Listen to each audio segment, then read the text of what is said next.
Sandra Martinez Rodriguez. I've been an ICU nurse for a few years now. I worked my last shift 3 weeks ago. For Sandra, that's when the living nightmare of fighting COVID-19 would begin. Suffering from extreme body aches, sweating, severe cough, and unending fevers that would peak as high as 103. Sandra, who has spent her career as a nurse, knew this was not good. And then the news she was dreading. So come Monday morning, with all the fear in my heart, I spoke to my husband, and we decided that I was going to drive myself to the emergency room, one of the local ones in my area, to get tested for COVID.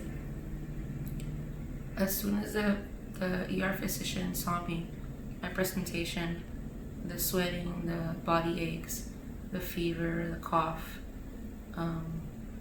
he decided to test me. I was very fortunate enough to see a result within 24 hours. So by Tuesday morning, I was receiving a phone call saying I was positive for COVID-19. Sandra says she had a fever of 102 degrees that lasted 8 days. And the smallest of tasks, like going to the bathroom, drained her of all her energy. She lost her sense of taste and smell, and then there was the coughing. Where I would just yell at myself to stop coughing. Please, God, don't take me. Please don't let me die here. In her self-imposed quarantine, isolated from her family and the world, Sandra's mind would take over, with the perspective most people just don't have. Alone at home, just me and my mind, knowing me that I know the presentation, I know how bad it can get, I know the symptoms, because in my head I'm still a nurse, but in my physical I'm the patient, and that's the hardest thing in the world to do, because you don't want to be the patient. Sandra says that even though her symptoms were not getting better, she refused to go to the hospital. There was one day I almost called 911 6 different times, and now every single time I could talk myself out of it, because you don't come home from the hospital. You go to the hospital. From everything we're seeing, you go to the hospital to die. I didn't want to die. I don't want to die. I wanted to go. I wanted to be with my kids. I wanted to make sure I was able to take them to school again. And then, almost through an act of divine intervention, Sandra says she saw the interview KGNS News had done with Dr. Cigarroa, and that's what encouraged her to reach out to him. So I was trying to convince her to come to the hospital.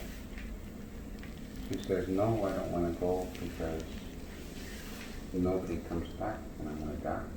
Dr. Cigarroa giving Sandra the somber news no one ever wants to hear. You're an ICU nurse. You know you have to go. If you don't go within 24 hours, you are going to die. And that's when she received her answer in the most unlikely of people. And then the most amazing thing I've ever seen is the door creaks open a little bit, and the 7-year-old boy pops in. And obviously he heard what I told her. And I was sort of sad that he did hear it, because it has to be a difficult thing for a 7-year-old to hear. And then he goes, Mama, go with the doctor. Go with him. We'll be fine. Daddy will take care of us. And all the time, while in quarantine and at the hospital, her mind on her family and the toll it was taking on them as well.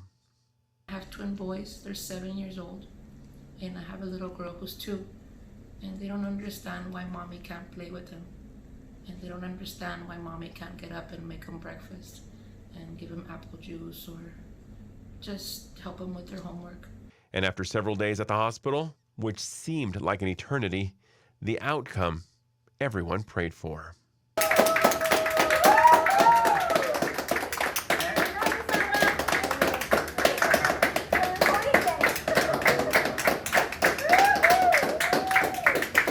Jerry Garza, KGNS News.